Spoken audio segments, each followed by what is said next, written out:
Vídeo eu vou iniciar uma playlist muito importante para o principiante que quer começar logo a partida, se puder orientar e fazer jogadas com o mínimo de sentido.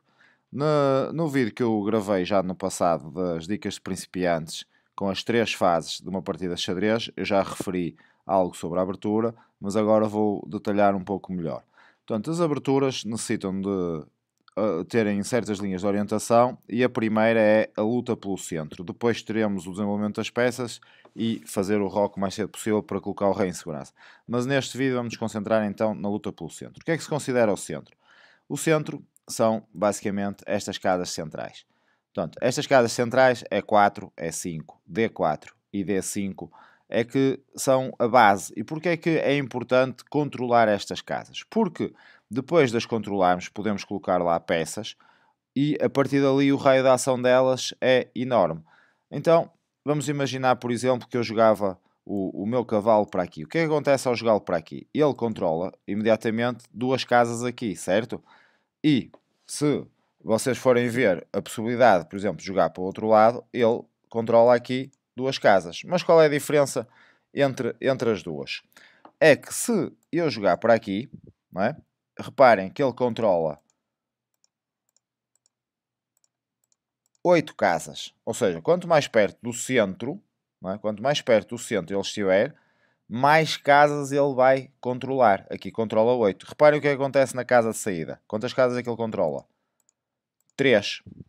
E quantas casas é que ele controla na outra jogada que eu disse? 4. 4, que é metade da que eu indiquei aqui, não é? 8. O mesmo se passa com as outras peças. Imaginemos, por exemplo, que eu jogaria assim. Reparem o que acontece com o bispo. O bispo, na sua casa inicial, controla esta diagonal, certo? Controla esta diagonal e esta diagonal, embora bloqueado pelas peças. Mas, quando eu coloco mais perto do centro, ele passa a dominar muito mais casas. Ok?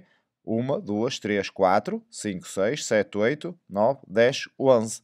11 casas. Quantas é que ele dominava aqui? 1, 2, 3, 4, 5, 6, 7. Portanto, por isso é que nós queremos controlar o centro, porque o centro permite depois, quem dominar o centro, permite poder colocar as peças de maneira a que elas sejam mais poderosas porque conseguem uma só peça atacar muito mais casas ao mesmo tempo. Pronto. Vamos então agora ver isto na prática. Vamos só aqui assim começar e vamos ver aqui assim uma partida onde um jogador não controla o centro e o outro jogador controla o centro. E vamos ver as consequências dessa ação das peças. Esta partida é uma partida famosa que foi jogada entre 2 jogadores chamados Legal e Kermi, em Paris, em 1750. Legal é um nome que, para quem já tem alguma experiência, conhece pelo chamado mate legal. E esta partida é exatamente aquela que imortalizou esse mate. As brancas nessa partida começaram por jogar E4. Portanto, o que é que elas obtêm com esta jogada? Colocam um peão central e, ao mesmo tempo, ameaçam esta casa. Reparem que aquela está, não é controlada por ele, mas ameaçam uma casa que já está no espaço do adversário e é uma das tais casas centrais, certo? Ao mesmo tempo, estão a abrir já, numa só jogada, o alcance deste bispo, porque este bispo aqui não conseguiria dominar casa nenhuma, não é? Basicamente tinha esta e esta que estava a dominar. Mas, depois de se fazer a jogada, ele mantém esta, como é lógico, e mantém todas estas. Portanto, numa só jogada central, eu consigo abrir as minhas possibilidades. Se jogasse uma alternativa, que era D4, que são as 2 melhores jogadas para começar uma partida de xadrez, na mesma dominaria uma casa do centro e, ao mesmo tempo, o meu bispo de casas negras também iria abrir a ação. Embora não tão importante nesta fase, a própria dama também ficaria com mais raio de ação, certo? Pronto, mas aqui assim para a partida que nos interessa, vamos começar pelo E4. E as negras respondem com E5. E5. O que é que acontece agora? As brancas estão a ameaçar esta casa e as pretas equilibraram o jogo ameaçando esta, não é? Então, digamos que estaria 1-1 no jogo da luta pelo centro. As brancas respondem com uma jogada muito importante e muito interessante, que é o cavalo.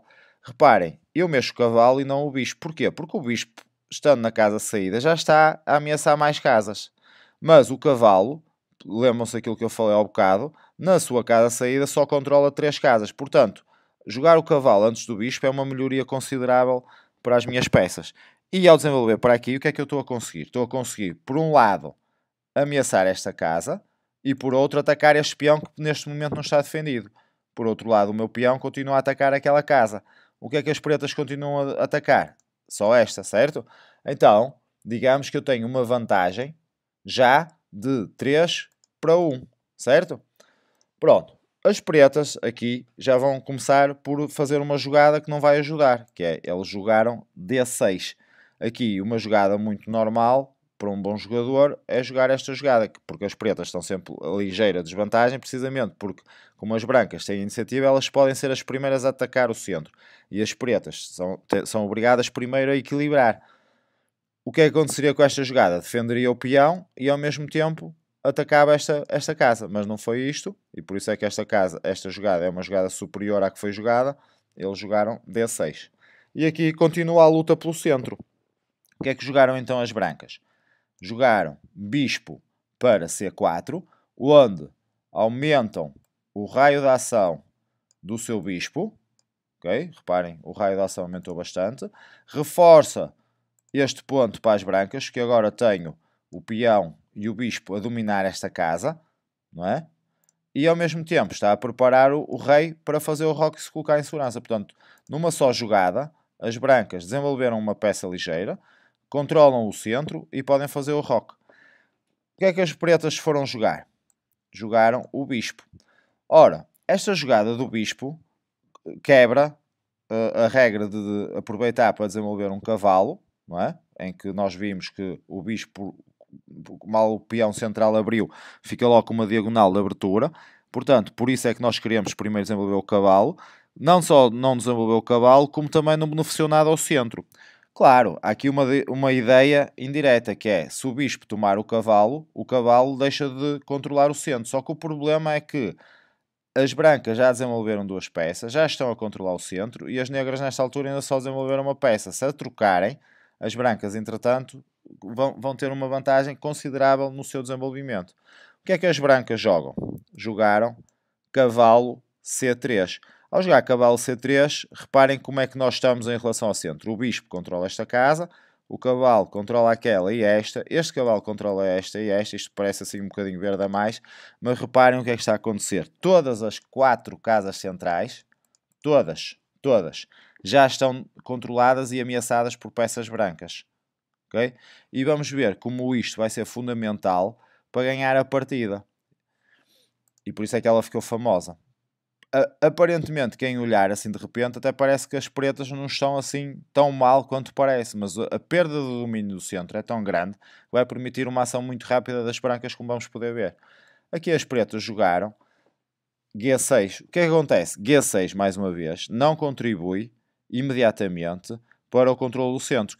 Claro que a ideia se calhar era colocar aqui o bispo, que depois já ameaçaria o centro. Só que como veem, as brancas estando já muito desenvolvidas, deram uma vantagem de tempo considerável em relação às negras, e as negras não estão a aproveitar sequer para serem rápidas e vão sofrer agora esta ameaça. O que é que aconteceu? Como as pretas desperdiçaram bastante o controle do centro e o desenvolvimento das suas peças e a segurança do seu rei, as brancas disponibilizam um ataque imediato, portanto, onde já vão usar a sua vantagem para atacar. E fizeram a seguinte jogada: cavalo toma peão. Ora, aqui parece interessante perceber que estamos a dar a dama gratuitamente, não é? E foi o que as pretas fizeram. Mas antes de vermos as consequências das pretas tomarem a dama, reparem que esta jogada de controle do centro é possível porque se peão toma cavalo, nesta altura as brancas perderam o cavalo, a dama toma o bispo e as brancas ganharam um peão. E ao mesmo tempo mantêm o centro completamente atacado. Ok? Portanto, a jogada está correta porque eu já estou com uma grande vantagem. Essa vantagem é muito, muito, muito diretamente relacionada com o controle do centro, o desenvolvimento correto das minhas peças. Mas, na partida, continuou com cavalo toma e bispo toma a dama. Só que, reparem, ao controlar o centro, este cavalo, não é? Reparem os pontos que ele já está a controlar, permite-me ter um alcance muito rápido para o rei que entretanto não está defendido. E então as brancas jogam cheque. Reparem, este bispo está defendido pelo cavalo, que por sua vez também controla aquela casa, o que faz com que o rei não possa tomar e, portanto, basicamente só tem esta casa disponível.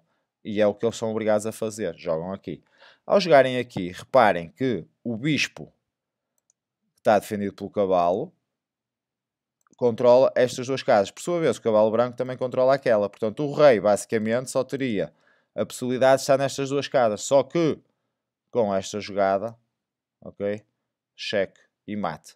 E foi assim que as brancas, mesmo dando a dama, por terem um controle de centro tão grande, conseguiram dar um mate que ficou famoso para a história como o chamado o mate de legal, que foi o jogador que estava de brancas em 1750 em Paris. Pronto. Para resumir, é muito importante o controle do centro, atacar as casas centrais, desenvolvendo as nossas peças, logo no início da abertura e não perder tempo. Isto teve uma partida exemplificativa, mas é para levar em conta, e se vocês observarem partidas atuais, a maior parte delas começam pela jogada E4 e D4, precisamente porque são as que dão melhores hipóteses para controlar o centro. Tá bom? Pronto, vemo-nos nos próximos vídeos. Espero que estejam a gostar e temos mais partidas e mais fundamentos da abertura para aprender.